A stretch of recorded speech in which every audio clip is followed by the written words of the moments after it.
Hello, everyone, and welcome to Straight Up Warlords, a Warhammer, tabletop gaming podcasty thing, influenced by the Tale of Four Warlords from White Dwarf. This recording has not gone very well so far, but hey, I'm just going to keep it. So, just to explain what it is before I introduce my guests, basically, we will be over a series of months building, painting, and playing a particular award game, and sharing our opinions and models and that on it throughout the series. So, without further ado, I shall introduce you to our guests. I am your host, Jem. To my left is Kat. Yeah, I'm Kat. I'm really new to all of this, so yeah, I'm interested to see and learn everything to do with it. And in another building entirely is Diesel. Hey, how's it going, everyone? I'm usually play 40k, so this will be quite interesting. A bit of a turn of events, bit of a different strategy game. So, looking forward to it. Without further ado, I shall tell everyone what game we will be playing this season of this game. This will be a monthly thing as well, so it'll be one episode every month. But maybe some updates in the month if we play games and, do some battle reports or anything. I need to get a camera and that for that, though. But yeah, we are going to be playing Kill Team, which is a Games Workshop game set in the Warhammer 40k universe, but it's its own separate skirmish-sized game rather than playing a 2,000 point game. Charlotte, do you want to introduce your faction first? The kill team I've decided to choose is, if I can pronounce it properly, the Elucidian Starstriders, who are highly skilled operatives that are more trying to just retrieve and collect anything of value, keeping for themselves whatever they want, and then just giving whatever they don't want to the highest bidder. I mean, that does sound like Rogue Traders to me. Yep. Now, Diesel, do you want to introduce who you're going to be playing as? Well, I was originally, I told you I was going to go Death Guard, but I think I'm going to stick with Gellarpox Infected. So, Ooh. good old, because I thought we go proper kill team in the end. I looked at the models today, and as I'm speaking, I'm buying the Gellarpox. But yeah, they look super cool. From what I understand, they're big. Like, they are tanky models. I think they're some of the toughest in the game, like in terms of just raw HP. We looked at the rules when we bought the boxes that we have. Oh, okay. We bought the annual with those rules in, and yeah, like, you got some really big, really beefy characters, and they have the 8th edition Death Guard 5-up invulnerable Oh, save. they've got 5-up Field of Pain. Ooh. Or is it Field of Pain or invulnerable save? I can't remember. Got 8th edition was a Field of Pain. Field of Pain. So, I love me Field. I've missed me Field of Pain. You have, yeah. All in 9th, I've only had a 6-up from a Doctor. That's all I've had. The worst thing is they've taken that away from you in 10th as well, haven't they? Don't. Let's not talk about 10th edition. I'm not a doomsayer, but I've had to spend a lot of money getting different models to be good in this edition. Chaos Knights, was it?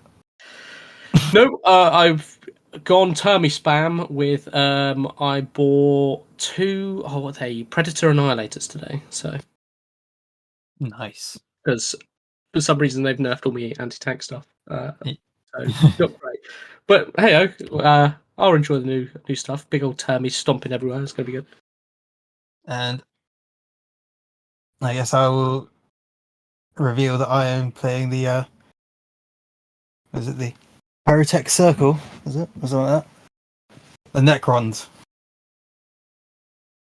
Oh, you're playing Necrons. Okay. Yeah, I'm playing Crons.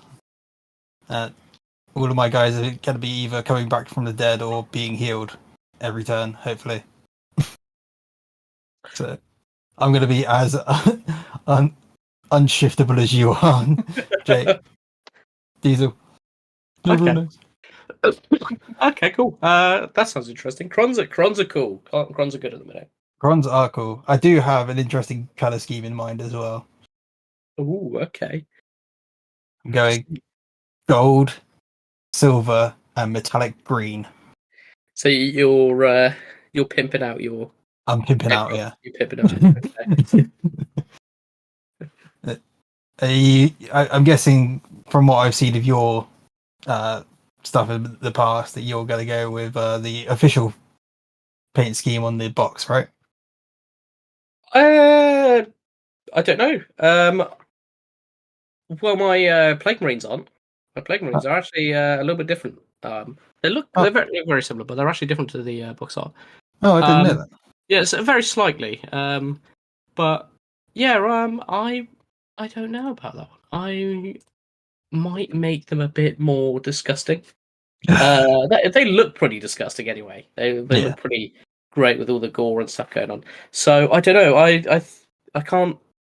I don't know what I want to do. I don't know if I want to make them as pale as possible, or if I want to have something else going on. A bit more bruised up, I think. A bit more. Maybe a bit more yellowy sort of color scheme. I don't know. I have to see. I have to see what the moment of inspiration takes.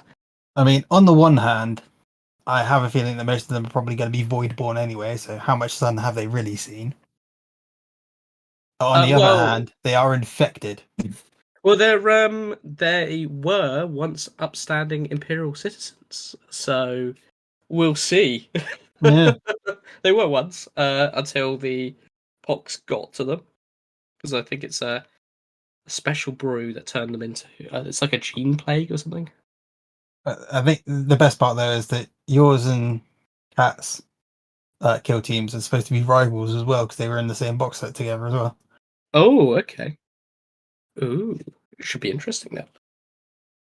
So, Cat, have you got any ideas on what you're going to do for your colour scheme? Nope, I actually have no idea on my colour scheme at all.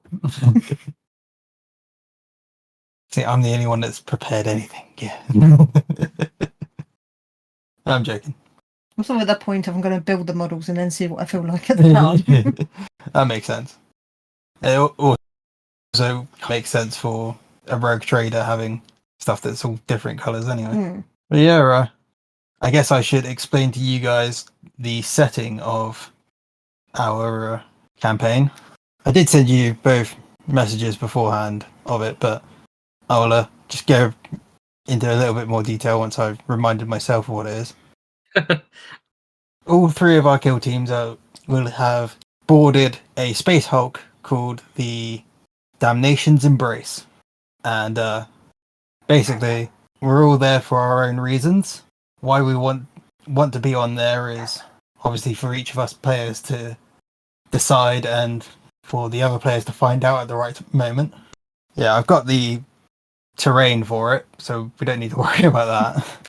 So it's just getting the books for the rules and that. But basically the idea is that we're going to do a narrative campaign where our three kill teams will be fighting each other for objectives, whether they be related to our kill team's goals or not. It's dependent on probably a roll of the dice at this point. And yeah, basically the idea is that at the end of it, the winner gets to decide what happens to the Space Hulk for the narrative. Okay. So it's going to be, if I win, I'm going to crash into a planet, Castle style. I guessed you would. And I guess you would if you were playing Death Guard as well, to be honest. Yeah, basically. Me shit, I'll turn into it, just crash into a planet. Yeah. Sounds good.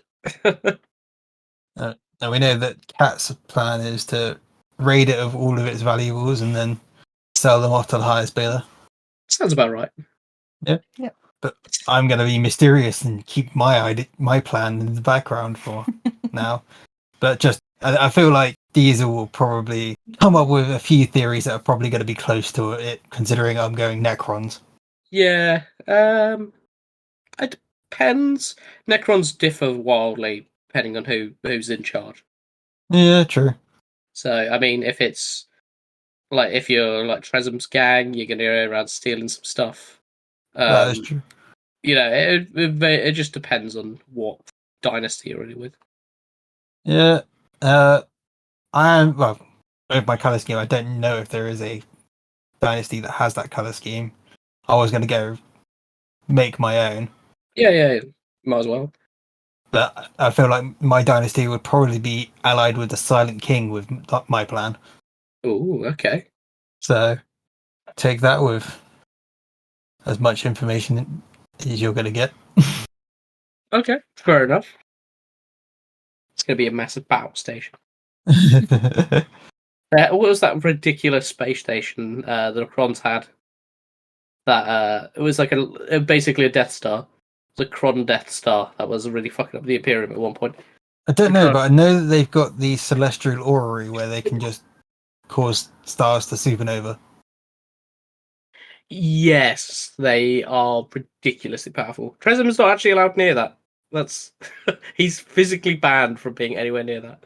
Yeah, the only way he managed to get near enough to it to find out what was happening to Cadia was by lying to some destroyer cults, saying that he could get them in, and then warning the people who control it that they're coming, and then having the two battle each other, and then just sneaking around the side. That sounds quite right. That sounds Tresby. I love Tresby. He is the greatest. But yeah, so yeah, I think that's going to be it for tonight's episode. So I'd like to thank everyone for watching this. Unfortunately, I would be asking the other two hosts to thank you also, but unfortunately the recording crapped out on us whilst we were, the internet crapped out on us whilst we were recording. So I'm sure they thank you in their stead. I know that Kat did, and I'm sure Diesel would have as well. Anyway, so just a few final bits. If you do want to join us on the Discord, there will be a link in the description. I've been given permission to make it public for you guys. And anything else that you want to do, or it's share images, you can do on that. And if you want to support us, we have obviously the Straight Up Busters podcast itself, the Twitch profile, which I believe is R-Techz Gaming, the YouTube channel, which is, I think we've changed it to the Straight Up Busters, but I'm not entirely sure. There's Dingle Games if you want to support him. We've been playing Vermintide, so that's somewhat related to what we're doing here. You've got the Twitter, we've got the Straight Up Busters and Straight Up Busters Gem. Yeah, and the Reddit Straight Up Busters podcast on there.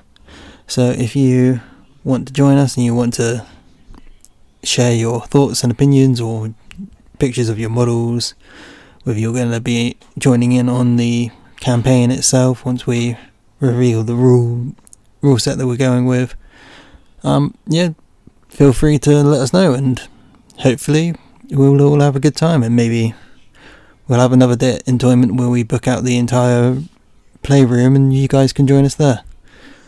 That'll probably be at the end of the year. So thank you very much, and we will talk to you at the end of next month with hopefully a lot more things done, like, you know, models being painted, built, and yeah, hopefully you've enjoyed this, and we'll see you again next month.